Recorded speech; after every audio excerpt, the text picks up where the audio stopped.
Senhoras e senhores, daqui a pouquinho nós vamos fazer uma oração. Estamos findando o ano. Que bom que você não está na empolgação, você está na fé. E eu creio que o Senhor lhe há de honrar a sua fé, para que em tempo ou fora do tempo você possa prosperar, você possa avançar, você possa tomar posse de vitória.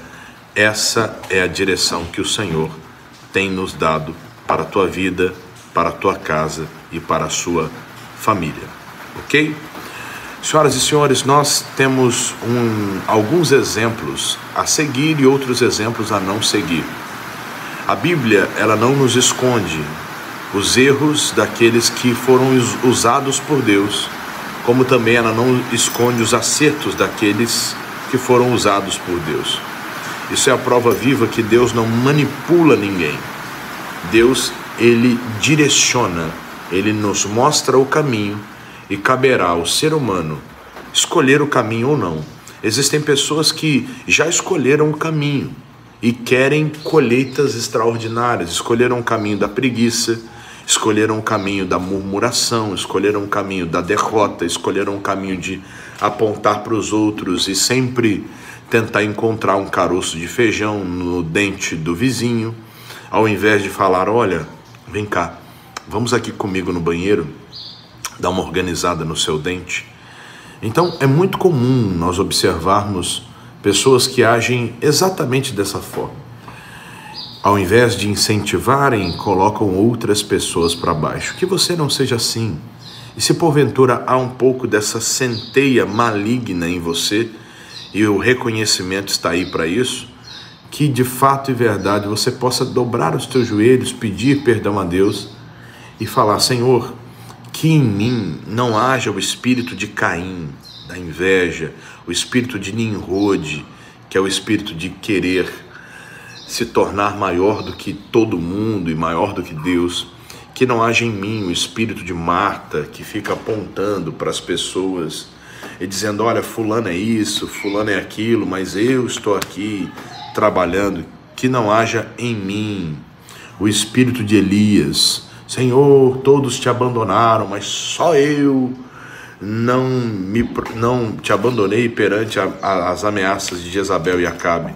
E aí Deus vai responder, ainda há 7.000 que não se dobraram perante Jezabel e Acabe. Você precisa entender que você não é a última bolacha do pacote e que Deus pode usar qualquer pessoa além de você. A grande verdade é que é um grande privilégio sermos usados e ministrados por esse Deus, e a minha oração é que ele cresça a cada dia e que nós venhamos diminuir, tá bom? Certinho? Bom, senhoras e senhores, nós temos muito a tratar e eu falei sobre erros e defeitos, acertos, prudência, sobre entender o que Deus tem e de fato ir sobre o cuidado da palavra de Deus. Mas infelizmente, sabe aquele negócio das pessoas que dizem assim, eu quero pagar para ver, e acaba vendo, mas acaba vendo o que não deve. Se você tem uma Bíblia, eu quero te ajudar. Eu quero abençoar você para que você desenvolva ainda mais e cresça em todos os aspectos. Tem uma Bíblia, abre em Juízes, capítulo de número 14. O texto fala sobre um homem chamado Sansão. Sansão, por sua vez, ele, ao invés de obedecer os seus pais e prosperar, ele deixou ser vencido pela sua própria concupiscência, a vontade da carne. E Sansão pagou um alto preço. A Bíblia diz assim, desceu Sansão a Timná, e vendo em Timná a uma mulher das filhas dos filisteus, subiu e declarou ao seu pai e à sua mãe e disse, vi uma mulher em Timná das filhas dos filisteus, agora pois tomai-me-a por mulher. Porém seu pai e sua mãe lhe disseram, não há porventura mulher entre as filhas de teus irmãos, nem entre todo o meu povo, para que tu vás tomar mulher dos filisteus, daqueles incircuncisos? E disse Sansão ao seu pai, tomai-me esta, porque ela agrada aos meus olhos. A decisão de Sansão em escolher uma mulher filisteia É a prova viva de que muitas pessoas não sabem de fato e verdade respeitar o tempo de Deus ou a direção de Deus e, consecutivamente, colocam os pés pelas mãos. São afobadas, são histéricas, são até mesmo vaidosas, porque escolhem por causa das suas próprias vontades e não por causa da direção de Deus, de fato e verdade. Isso se dá porque muitas pessoas são levadas pelos seus próprios interesses. E a Bíblia diz que aquele que busca os seus próprios interesses, ele se separa, ele se afasta, ele se sente meio que a última Coca-Cola do deserto. Sansão assim estava, porque ele era um homem forte, era alguém que havia um voto, havia sobre a vida dele a escolha do nazirado, e ele se sentiu muito mais superior do que todos aqueles que estavam próximos dele. Sabe que isso me faz lembrar, senhoras e senhores, que muitas pessoas, por sua vez, elas agem exatamente como Sansão agiu. Elas são escolhidas, são movidas pelo que veem, pelo que sentem, pelo que ouvem. Elas não são movidas pela direção da palavra de Deus. E toda pessoa que não é movida pela direção da palavra, ela corre um sério risco e ela vai pagar um alto preço, a curto, médio e longo prazo. Sansão, assim, pagou para ver. O pai e a mãe de Sansão, eles disseram a Sansão: Sansão, meu amigão, o seguinte, existem tantas mulheres do nosso povo, por que você quer uma mulher filisteia? Ele disse: porque ela me agrada aos meus olhos. Sabe aquela pessoa que escolhe pela aparência? Ela olha uma embalagem e diz: o produto é bonito. Apesar de muitas embalagens, de fato e verdade, fazerem jus ao produto que há dentro delas. Mas na maioria das vezes não, é só embalagem. E o que eu quero que você entenda hoje é simples. Não se deixe ser vencido pelaquilo que você vê, porque nem tudo que reluz é ouro. Às vezes o que você está vendo pode estar mexendo com quem você é. Você está deixando de ser uma mulher virtuosa, você está deixando de ser uma mulher pura, um homem puro. Você está começando a deixar com que a sensualidade entre dentro de você. Você está começando a olhar para outras pessoas com um olhar de desejo, como um objeto, como aquele homem que foi curado, mas o Senhor, quando o tirou da aldeia, disse: agora, o que você vê? Ele disse: eu vejo os homens, mas vejo como árvores que andam.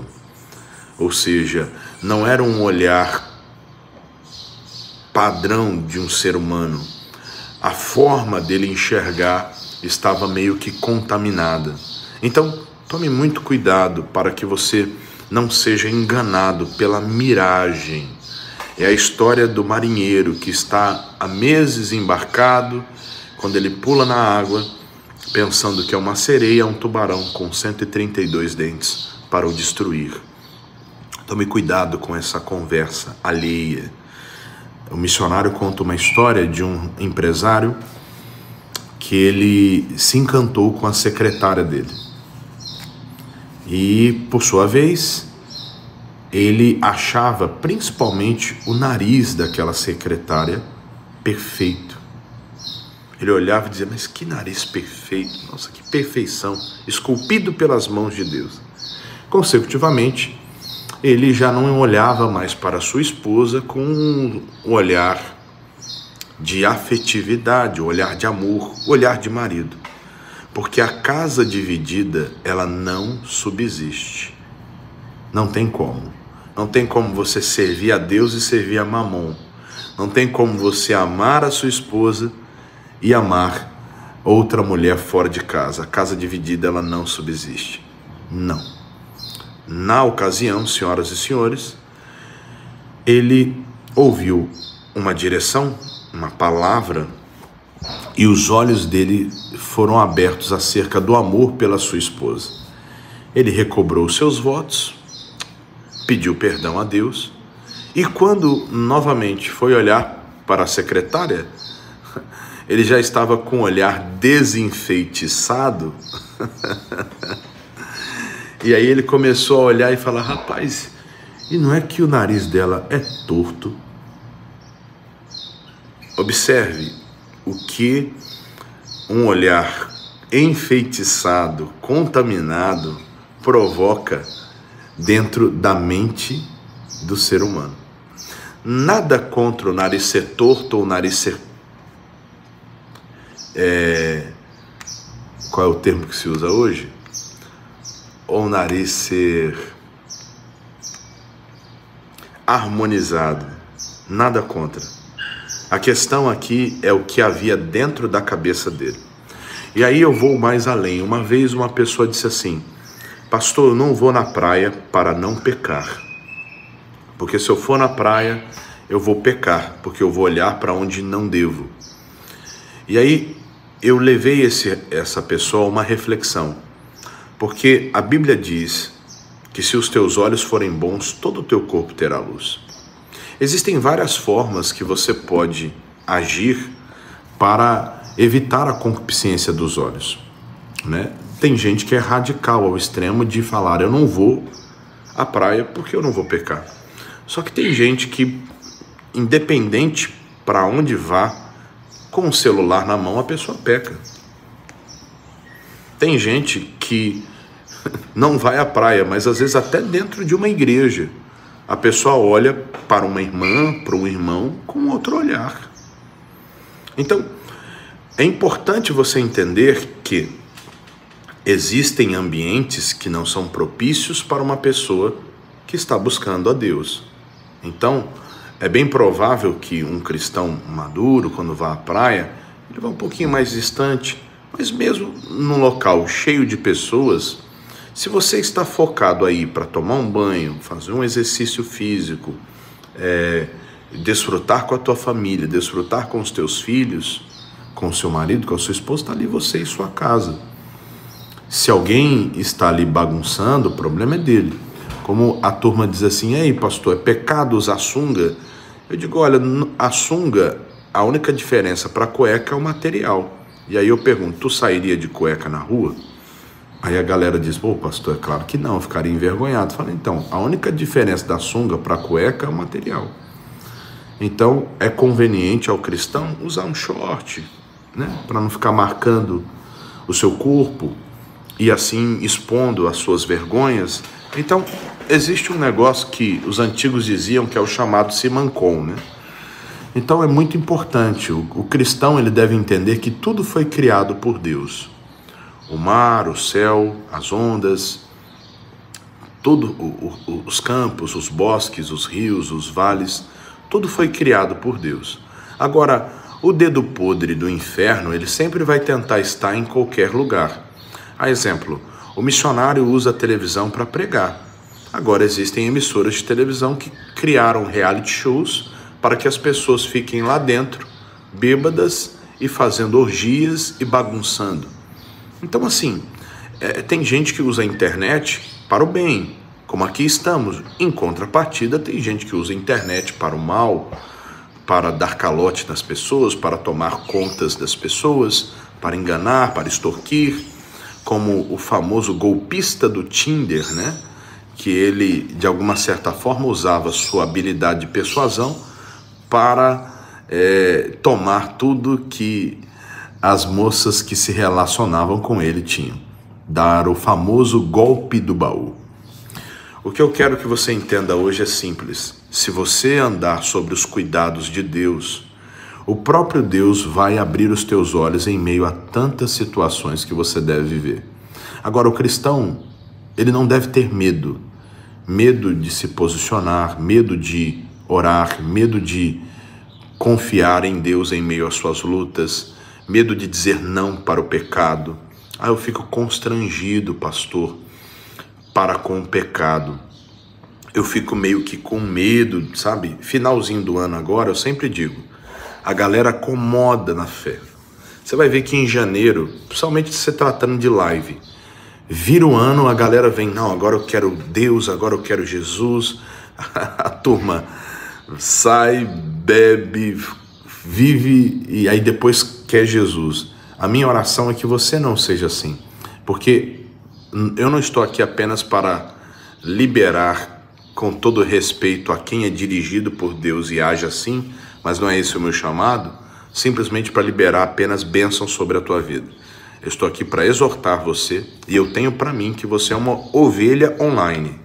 Então eu não poupo palavras como se eu não estivesse no templo, no altar. O que eu prego aqui é o que eu prego no templo e ponto final.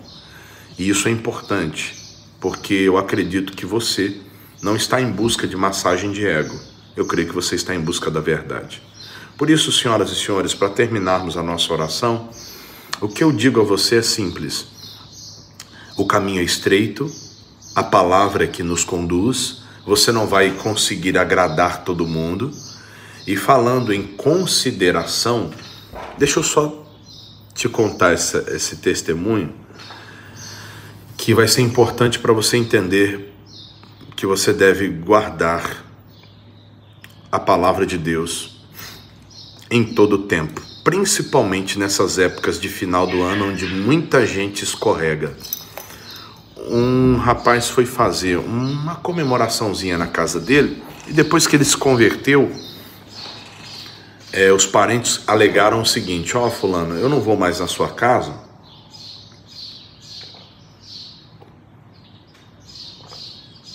porque na sua casa não tem bebida.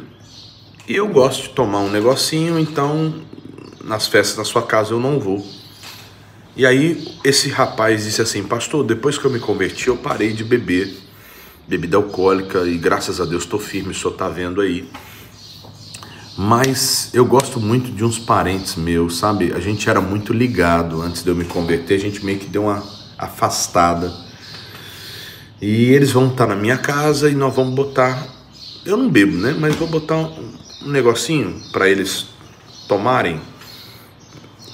E aí, o que o senhor acha? O pastor falou para ele: olha, a decisão é sua. Eu não posso decidir por você.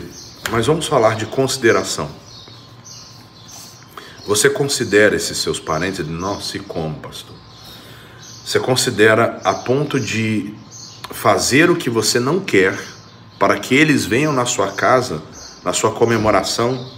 Ele disse: olha, pastor, pelo tanto que eu amo eles e considero eles, eu faria isso por eles, sim. Tá, e você, nesse período que você se converteu, você já foi em comemoração na casa deles? Pastor, já fui muitas vezes. Sempre que sou chamado, vou, apesar de estarmos um pouco distantes, mas eu vou lá na casa deles. Mas na minha casa eles não vêm, é interessante. Aí o pastor disse: eles consideram você mesmo? Ele falou: pastor, o que eles mais dizem, que me consideram. Então, por considerarem você e saber que você não bebe, com certeza quando você vai à casa deles, eles retiram a bebida. Por consideração a você. Porque você disse que estava disposto pela consideração para com eles em colocar bebida para que eles venham. Então, quando você vai, sabendo que você não bebe, eles não colocam bebida alcoólica na casa deles por consideração a você. Ele parou assim e falou: pastor, não tem esse negócio não. Não tem não. Mas eles não te consideram a ponto de gostarem muito de você? Então, já que você não bebe, então eles não botam bebida alcoólica quando você vai. Aí o homem parou e disse: esse povo não me considera nada, pastor. Eu não vou botar bebida na minha casa não. E não sei o que, tal. E o pastor falou: calma, irmão, calma. Eu só te levei a pensar, a refletir. E tratando-se de consideração, senhoras e senhores, o princípio é o mesmo. A consideração que vem daqui para lá tem que vir de lá para cá também. Porque aprenda isso, quando você se afasta deste mundo,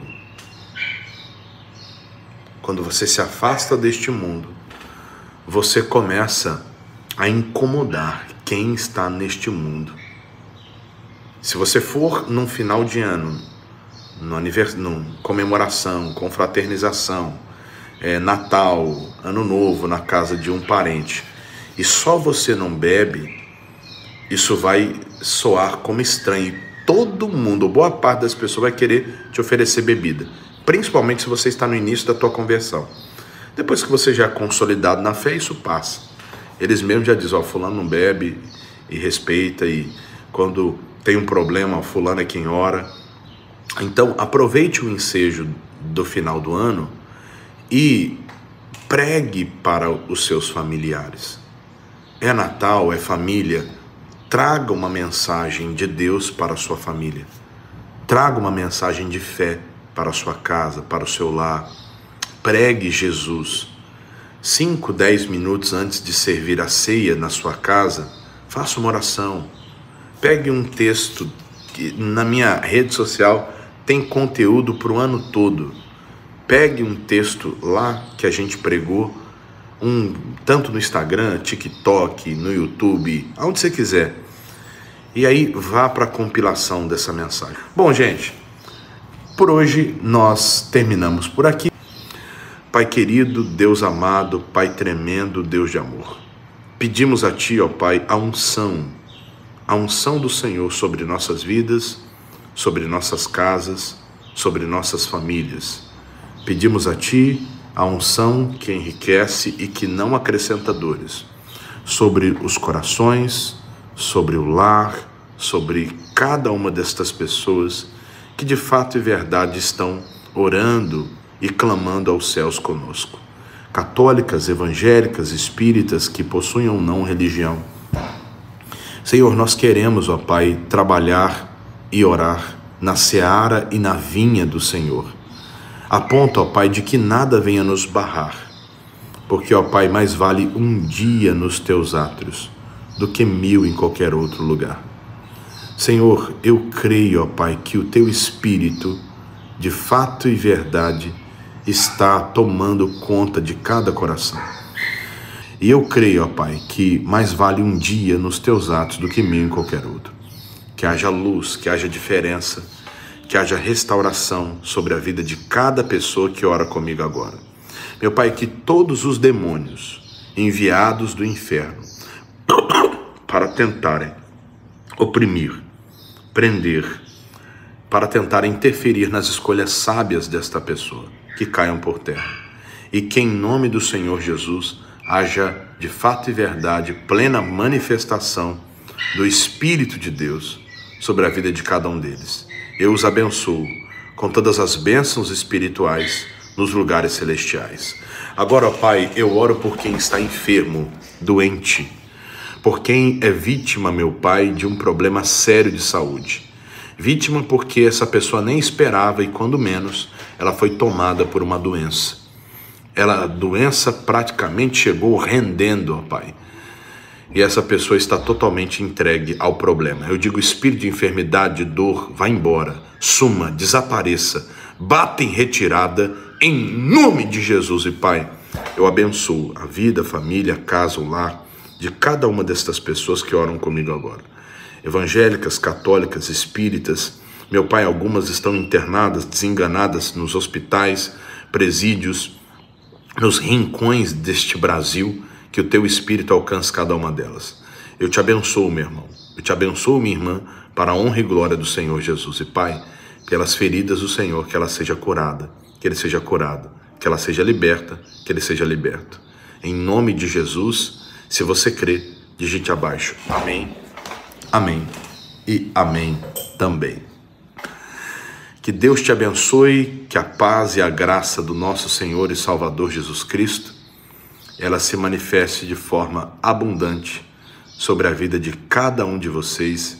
Este é o desejo pleno do meu coração sobre a sua vida, sobre a sua casa e sobre a sua família. e confie no Senhor de todo o teu coração e não te estribes no teu próprio entendimento.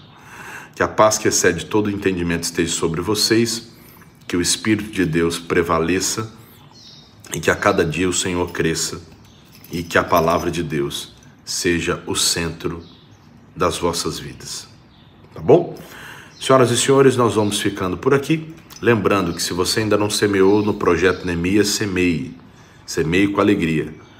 doacões@iigd.com.br. Não se esqueça de enviar o comprovante para o DDD 79 3214 4266. Sem o envio do comprovante, a doação não é contabilizada para a IIGD Sergipe. Um beijo no coração de todos. Deus abençoe, paz e graça. Tchau, tchau.